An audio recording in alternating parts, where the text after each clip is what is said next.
अजी क्या करूं, काम ही नहीं निबटता। आज ललित निबंध जो कन्हैयालाल मिश्र प्रभाकर ने लिखा है उसका वाचन करना चाहता हूं।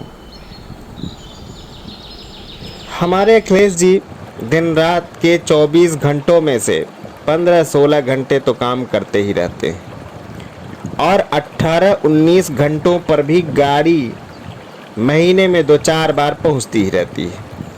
जब जब उनसे इसकी शिकायत करता हूँ वे कहते हैं, अजी क्या करूँ, काम ही नहीं निबटता। क्या सचमुच जीवन में इतना काम है कि आदमी को उससे समय समय पर खाने पीने, घूमने, मित्रों से मिलने जुलने और हाँ हूँ करने का समय ही न मिले? इस प्रश्न का एक उप प्रश्न भी है कि यदि जीवन में सचमुच इतना काम है तो क्या यह आदमी के जीवन का कोई स्वस्थ रूप है कि वह उस काम में इस तरह लिपट जाए कि आदमी होकर भी वह आदमी न रहे और आदमी नुमा एक मशीन बन जाए। मैं लंबे अनुभव के आधार पर मेरे गले में जितनी भी शक्ति है उस सबको इकट्ठा कर करीब करीब चिघाड़ के स्वर में इन दोनों प्रश्न चिन्हों का उत्तर देना चाहता हूँ। नहीं, हमारे लोक जीवन में एक मीठी गाली है, काम बढ़ावा। माँ अपनी फूहड़ बेटियों से कहती है कि क्या काम बढ़ावा धी मेरे पेट पड़ी। बस यही फूहड़पन कुछ लोगों के जीवन पर छाया हुआ है।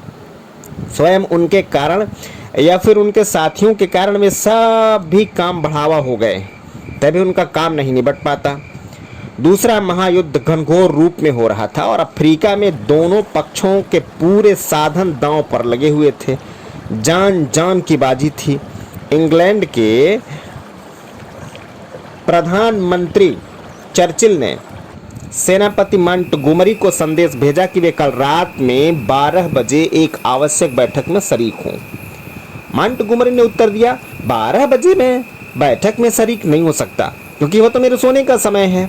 सेनापति मंटगोमरी के युद्ध संस्मरणों में उनकी दिनचर्या दी गई। वे युद्ध स्थल में ही एक बड़े ट्रक में सोया करते थे। ठीक 9 बजे वे अपनी ट्रक में पहुंचते और सोने के कपड़े पहन चाय का एक कप पी लेट जाते। कुछ देर उपन्यास पढ़ते और सो जाते। ठीक 5 बजे उठते, तैयार होते और 7 बजे अपने दफ्तर में आ जमते।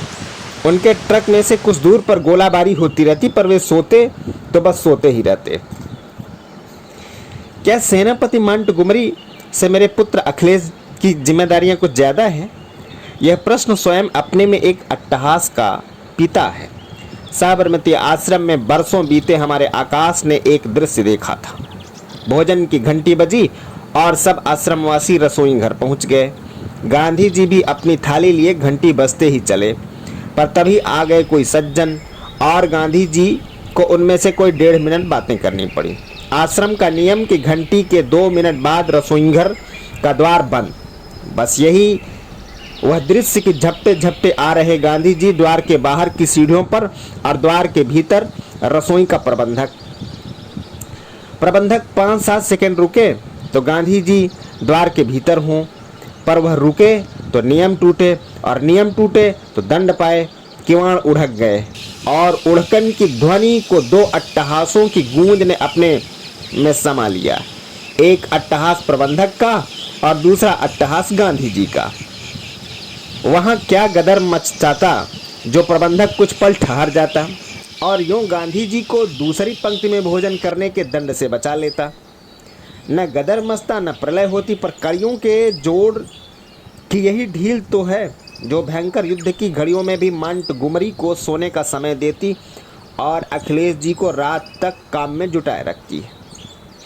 काम को काम की तरह करो, काम को काम की तरह करो तो काम कभी काबू के बाहर न हो, और काम को काम की तरह न करो तो काम कामदार को अपने काबू में कर चले। इसी का नाम है काम बढ़ावा। मेरे पड़ोस में ही एक कंपनी का कार्यालय था। 3 सज्जन उसमें प्रमुख कार्यकर्ता, पर कंपनी के कार्यालय की ताली शाम को रहे सबसे बड़े मैनेजर के पास। प्रातः 9 बजे उनके छोटे कर्मचारी आए तो ताला बंद। देर ज़्यादा हो तो दूसरे संचालक भी आ पहुँचे और बाहर चहलकदमी किया करें। ऐसा भी हो कि कोई कर्मचारी बड़े बाबूजी के घर ताली लेने जाए तो खबर मिले कि वे कहीं गए हैं। एक दिन मैंने उनसे कहा कि 5 आने में इस मसले का हल हो सकता है। आश्चर्य से बोले, भला किस तरह? मैंने कहा 5 आने में इस ताले की 2 तालियाँ और बनवा लीजिए और एक छोटे मैनेजर को और एक लेबर इंचार्ज को दे दीजिए। बस जो पहले आएगा ताला खोल लेगा। वे बहुत लज्जित हुए कि इस जरा सी बात के लिए उनका काम बढ़ा हुआ था। एक धनी मित्र हैं, उनका नौकर परेशान था कि दौड़ते दौड़ते पाँव टूट जाते हैं और शाम को सुनना पड़ता है कि तुम काम ही क्या करते हो। बात यह है कि वे नौकर को एक काम बताते हैं कि बाज़ार से अमुक चीज़ ले आ। नौकर चीज़ लिए बाज़ार से लौटता है तो हुक्म मिलता है, ले यह पत्र अमुक सज्जन को दे आ। नौकर अभी अभी जहाँ से वह चीज़ लेकर आया है उनके पास ही ये मित्र रहते हैं। नौकर सोचता है और ठीक सोचता है कि यदि सेठ जी यह पत्र मुझे पहले ही दे देते तो मैं सामान लाने के साथ ही उसे दे आता।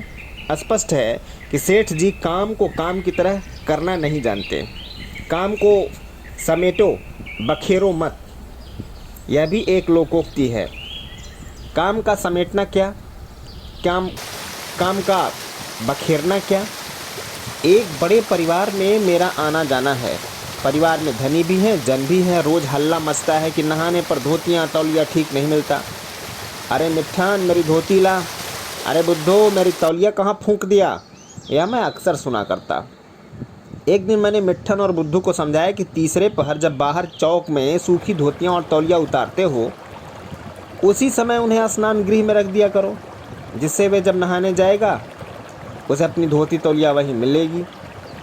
साथ ही बाज़ार से मंगाकर मैंने 5-6 खूंटियाँ स्नान गृह में लगवा दी। नौकरों की परेशानी दूर हो गई तो घर वालों का सुविधा बढ़ गया। यह है काम का समेटना। एक साहित्यिक मित्र के घर गया तो देखा कि उनके लिखने की मेज़ पर बिजली का टेबल लैंप भी रखा है।